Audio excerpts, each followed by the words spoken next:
নেত্রকোনা সদর এলাকায় এক স্কুল ছাত্রীকে ধর্ষণের অভিযোগ দায়ের করা মামলায় কন্টেন্ট ক্রিয়েটর রিপন মিয়াকে গ্রেপ্তার করা হয়। বৃহস্পতিবার রাতে ময়মনসিংহ র্যাব ১৪ এর একটি দল রিপন মিয়াকে গ্রেপ্তার করেন।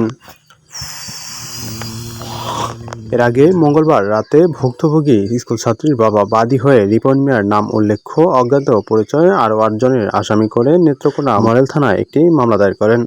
মামলার পর থেকেই গ্রেফতার এড়াতে আত্মগোপনে চলে যান রিপন মিয়া। নেত্রকোনা মডেল থানার ভারপ্রাপ্ত কর্মকর্তা ওসি আবুল খায়ের জানান, ধর্ষণের এই ঘটনায় সোমবার রাতে স্থানীয় একটি বাজারে বিএনপির দলীয় কার্যালয়ে সালিশ বসে রিপন মিয়াকে ৫ লাখ টাকা জরিমানা ও এলাকা ছাড়ার সিদ্ধান্ত দেওয়া হয়।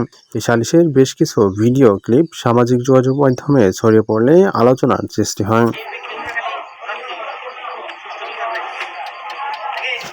স্থানীয় বাসিন্দা ও ভুক্তভোগীর পরিবারের অভিযোগ, গত ১ আগস্ট সন্ধ্যার দিকে বাড়ির উঠানে রান্না করার সময় রিপন মিয়া জোর করে পাশের জঙ্গলে মেয়েটিকে নিয়ে ধর্ষণ করেন।